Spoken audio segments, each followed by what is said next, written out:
Hola amigos, tengo el día de hoy el placer de hablarles de uno de los personajes de cómics más fascinantes, el mago de magia negra, Doctor Strange. Apareció en cómics americanos publicados por Marvel Comics, creado por el escritor Stan Lee y el artista Steve Ditko. El personaje apareció por primera vez en Strange Tales 110 en 1963. Doctor Strange sirve como el hechicero supremo, el principal protector de la Tierra contra las amenazas mágicas y místicas. Inspirado en historias de magia negra y Shandu el mago, Strange fue creado durante la Edad de Plata de los cómics para atraer un tipo diferente de personajes y temas de Marvel's Comics. La historia de origen del personaje relata que una vez fue un cirujano brillante pero egoísta. Después de que en un accidente automovilístico dañara gravemente sus manos y obstaculiza su capacidad para realizar una cirugía, busca una forma de repararlas encontrándose con el anciano. Después de convertirse en uno de los alumnos del Hechicero Supremo, se convierte en un practicante tanto de las artes místicas como de las artes marciales. Además de conocer muchos hechizos poderosos, tiene un traje con dos objetos místicos, la capa de levitación y el ojo de Agamotto, que le otorgan poderes adicionales. Strange es ayudado en el camino por su amigo y sirviente Wong. El Doctor toma residencia en una mansión llamada el Sanctum Sanctorum, ubicada en la ciudad de Nueva York, y más tarde, Strange toma el título de Hechicero Supremo. El personaje fue retratado por primera vez en acción por Peter Hutton en una película de 1978. Benedict Cumberbatch interpreta el personaje en las películas de Marvel Cinematic Universe. Una de las cosas que me llama la atención es que el Doctor Strange, además de que su santuario se llama el Sanctum Sanctorum, utiliza artilegios y herramientas como talismanes, anillos, que son propios de personas que conocen y practican las artes ocultas, principalmente la Goesia, el arte de Salomón para dominar demonios. La Goesia gira en torno a la persona o figura de Salomón, quien se dice encontró la fórmula y la manera de evocar demonios y controlarlos para propósitos que él tenía. El Sanctum Sanctorum, por ejemplo, era el sitio más importante y santo del Templo de Salomón, donde se encontraba el Arca de la Alianza. Anillos y talismanes son utilizados en rituales de Goesia, los mismos que, de acuerdo a Grimorios, fueron utilizados por Salomón para poder hacer evocaciones y controlar a los demonios. Anteriormente realicé un video sobre Shazam donde hablo sobre este tema y menciona a Poke Runyon. Si les interesa el tema, pueden ver el enlace en la información de descripción de este video. Para personas que practican las artes ceremoniales o de magia, es muy difícil no toparse con la figura de Salomón, ya sea que se estudie Goesia o Cábala, por lo que estudiar esta figura es muy necesaria. Principalmente el templo de Salomón, dentro del cual gira la leyenda principal de esta figura. El templo, propiamente dicho, según la descripción de la Biblia, era un edificio orientado sobre un eje longitudinal en dirección al este. El edificio debió tener una longitud interior de aproximadamente 27 metros, 9 metros de ancho y una altura también de 13.5 metros. Como soy una persona visual, adquirí un modelo del Templo de Salomón, pues cuando estudias estos temas en órdenes iniciáticas o de magia, el número de peldaños, posición y número de cámaras, su ubicación, son importantes dentro del estudio y este camino. Además de eso, en el video estaré regresando a este modelo para mostrar algunos detalles. By the way, compré este modelo en una librería cristiana, así que no tengan miedo de entrar a una. Y sí, tengo una figura de acción del Doctor Strange de 3.75 pulgadas y el arca.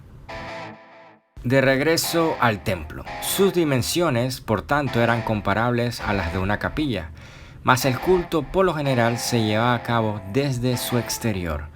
A ambos lados de la entrada del templo fueron erigidas 2 columnas llamadas Jaquim y Boaz. Los sacerdotes y el rey entraban en el templo a través de una gran puerta enchapada de oro, aproximadamente de 10 metros de alto y 4 de ancho. Tras esa puerta se encontraban 3 recintos. Un vestíbulo era seguido por otros 2 recintos. El primero de esos recintos era denominado Hegal o Santo, es decir, lugar santo o santuario, que era iluminado a través de ventanas altas. La tercera cámara denominada el Divir o Kodesh HaKodashim era el lugar más sagrado del templo de Salomón.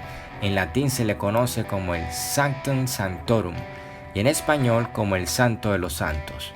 Este último recinto se encontraba a un nivel más alto que el Hegal y solo podía ser accedido subiendo una escalera. El Divir tenía la forma de un cubo de aproximadamente 10 por 10 por 10 metros. En su centro se encontraba el Arca de la Alianza, gran arcón hecho de madera de acacia cubierto con planchas de oro y con 4 anillas en las esquinas en las que eventualmente se ponían varas para transportarla. Mucho se ha escrito sobre el templo de Salomón y es poco lo que realmente de él se sabe, pero sí sabemos que existieron varios templos en Israel. El primero fue el construido por el rey Salomón hace 3000 años. El siguiente nunca existió en piedra, fue el visto por el profeta Ezequiel en una visión. El tercero fue construido por el rey Zorobabel a inicios del siglo VI a.C., después que los judíos regresaron de su cautiverio babilónico. Y el último fue erigido por Herodes en los tiempos de Jesucristo y destruido por los romanos. Como se narra, Salomón se vio en la tarea de crear grandes construcciones, incluyendo un templo para alojar a Dios. De este templo construido por Salomón no existe ningún tipo de registros arquitectónicos o arqueológicos, por lo que se entiende por la mayoría que es un templo simbólico. Mas sin embargo, J.R. Clark en su libro A New Look at King Solomon's Temple and its Connection with Masonic Ritual, y otros expertos como Christopher Knight y Robert Lomas consideran que su estilo, tamaño y disposición son casi una copia al carbón del templo sumerio erigido para el dios Ninurta 1000 años antes. Pero, ¿quién era Ninurta? De acuerdo a Zachariah Sitchin, en su libro El 12º planeta, era hijo y sucesor legal de Enlil, el más joven de los dioses en la tierra que había nacido en los cielos. Las antiguas representaciones de Ninurta le muestran sujetando un arma única, sin duda, la que podía disparar rayos de luz. Los textos antiguos lo aclaman como a un poderoso cazador, un dios luchador, famoso por sus habilidades marciales. En relación al templo de Ninurta, alrededor de 2 milenios antes, cuando el soberano sumerio Gudea conmemoraba la construcción del templo de su dios Ninurta, escribió que se le apareció un hombre que brillaba como el cielo, y por el casco que llevaba en la cabeza era un dios. Cuando Ninurta y 2 acompañantes divinos se le aparecieron a Gudea, estaban de pie junto al pájaro negro, el viento divino. Al final, resultó que el propósito principal para la construcción del templo fue el de proporcionar una zona de seguridad o un recinto especial dentro de los terrenos del templo para este pájaro divino. Gudea relató que para la construcción de este recinto recibió ayuda divina, pues se necesitaron enormes vigas, gigantescas piedras traídas de muy lejos, y la construcción del templo se dio por terminada solo después de que el pájaro divino entrara al recinto. La similitud entre las descripciones bíblicas y sumerias, tanto de los vehículos como de los seres en su interior, son obvias. La descripción de los vehículos como de un pájaro o un pájaro de viento y un torbellino que podían elevarse hacia el cielo mientras emitía un resplandor, no deja lugar a duda de que se trata de algún tipo de máquina voladora. Ezequiel, quien tuvo la visión del segundo templo, describió ver un carro celeste. Él mismo vivió entre los deportados judíos de las riberas del río Kabur, en el norte de Mesopotamia. Lo que Ezequiel vio fue un ser de aspecto humano, envuelto en brillos y resplandor, sentado en un trono que descansaba sobre un firmamento de metal dentro del carro. En algunos estudios recientes sobre esta descripción bíblica, como el de Joseph F. Bloomersh, se ha llegado a la conclusión de que el carro que vio Ezequiel era una especie de helicóptero compuesto de una cabina sobre 4 ejes, cada uno equipado con alas rotatorias, es decir, un torbellino. De acuerdo a otros libros sagrados hebreos, el origen del templo podría tener un significado inclusive más oculto y misterioso. El mismo también puede encontrarse en libros como el Corán, donde hablan del profeta por su nombre conocido en esta religión, Sulaimán para los musulmanes. En el Talmud, la construcción del templo se le atribuye a nada más y nada menos que a un demonio llamado Asmodeo, el cual no parece ser una criatura tan maligna como en otros libros, ya que relata historias sobre su trato con el rey Salomón. Al parecer, Salomón llegó a atrapar al demonio y lo obligó a construir el templo de Jerusalén. No olvidemos que de acuerdo al libro de la Sagrada Ley, durante la construcción del templo no se escucharon martillos, sierras ni instrumentos de hierro. Debemos recordar que el propósito central de este templo era el del ser la casa de Dios y la de albergar el arca del pacto o de la alianza. Esta arca se encontraba en el Sanctum Sanctorum, el sitio más sagrado del templo, por lo cual hablar de este artefacto para mí es una tarea ineludible. De acuerdo con Lomilo Duquet, francmasón, cabalista y cabeza de la Ordo Templi Orientis, en su libro Chicken Kabbalah, hace un análisis del nombre de Dios, Yud-He-Vauhe, y de la verdadera naturaleza del arca. En este libro cuenta cómo la tradición nos informa que cada año, en el 10º día del Tisri, en octubre, el día de expiación, el sumo sacerdote de Israel hacía 3 viajes al lugar santísimo del gran templo y roció el arca de la alianza con sangre. Alrededor de su pierna estaba atada una larga cuerda trenzada. El otro extremo de la cuerda estaba en poder de amigos del sumo sacerdote que estaban estacionados fuera de los confines velados del lugar santísimo.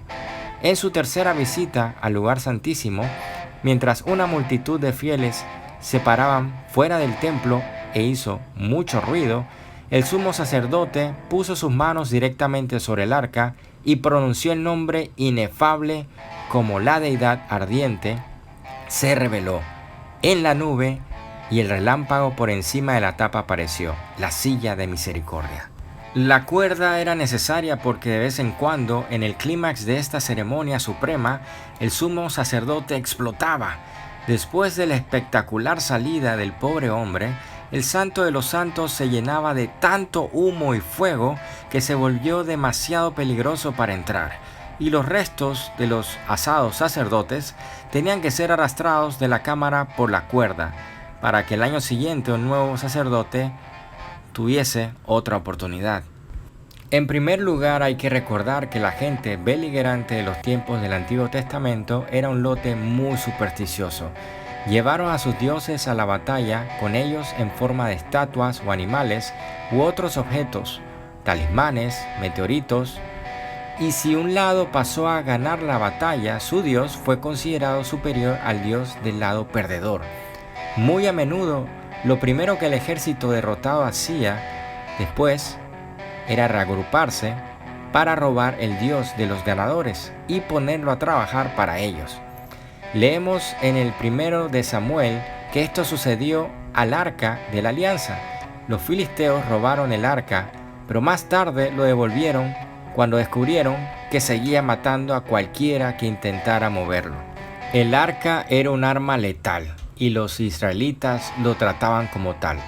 Lo mantenían envuelto en tela y cuero, y los hombres que lo llevaban tenían que usar ropa especial, zapatos especiales. El gran templo de Salomón, de acuerdo a Duquet, parece haber sido construido no tanto como una casa de culto, sino como una prisión para el peligroso e impredecible arca. El Sanctum Sanctorum, donde descansaba el arca, fue construido como una cámara de contención, un cubo perfecto, de 30 pies de largo, 30 pies de ancho y 30 pies de alto. El suelo, las paredes y el techo estaban forrados con oro puro, con un peso estimado de 45,000 libras y remachado en su lugar con uñas doradas. A veces el arca esfumaba tanto que los sacerdotes del templo fueron expulsados completamente del edificio y no podían cumplir con sus deberes rutinarios. No hace falta ser un científico para ver que una caja de madera con un doble forro de oro y cerrada con una losa de oro que contiene macetas, sustancias misteriosas, placas pesadas y varillas sumergidas en un sartén de líquido eran con toda probabilidad una batería gigantesca y altamente inestable.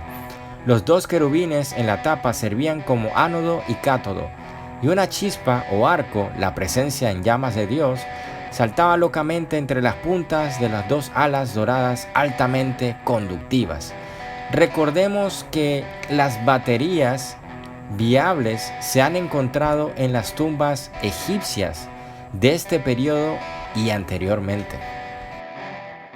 Para otras investigaciones en relación a este templo y su relación con la orden masónica, debemos referirnos a los más antiguos documentos conocidos de la francmasonería que nos llevan a su origen ineludible y proceden de Escocia. Uno de estos documentos es un manuscrito que posee una ilustración llamado el rollo de Lambert, el cual es una copia del Jerusalén celestial, de uno de los rollos que Geoffrey St. Omer le dio a Lambert en la capilla de Nuestra Virgen de St. Omer. Esta imagen es el tracing board que se utiliza en uno de los grados más solemnes de la orden y que muestran entre tantos detalles la excavación del templo de Herodes en Jerusalén. Recientes investigaciones han concluido que la famosa capilla de Roslin localizada en Escocia, a pesar de la concepción general de la mayoría, no se trataba de una capilla cristiana, ya que a propósito fue hecha de manera a que pareciera ser incompleta y con un diseño que no presenta ninguna similitud a las capillas tradicionales de la época. De acuerdo a Christopher Knight y Robert Lomas, del exterior de Roslin es una representación en piedra del Jerusalén celestial, como lo describe la copia de Lambert, con torres y un techo central curviado. Dentro del santuario de Roslin, el diseño es una reconstrucción de las ruinas del templo de Herodes, decorado con simbolismos nazarenos y templarios. En la esquina del noroeste encontraron una sección del muro tallada en las torres de Jerusalén celestial, completa con los compases masónicos y el estilo exacto mostrado en el rollo de Lambert. Como bien mencioné, existen pocos datos históricos que sustenten la existencia de este templo, por lo que creo que su propósito es principalmente simbólico, al igual que mucho de lo encontrado en la Torá y en el ritual de las órdenes. Mas sin embargo, no quiero ignorar su relación y probable origen remontándose a Sumeria y a una deidad nada más y nada menos como Ninurta. Quizás y muy probablemente la razón por la cual el templo de Salomón es tan importante en las leyendas de estudio de magia y órdenes de corte iniciático es porque el mismo encierra una clave o secreto que explique nuestro origen como humanos y la naturaleza de Dios. Quizás, ¿por qué no?, el arca no era más que un transmisor para comunicarse con una deidad celestial fuera del espacio, y órdenes como los masones, sin conocerlo, siguen la tradición y en su ritual encierran ese secreto.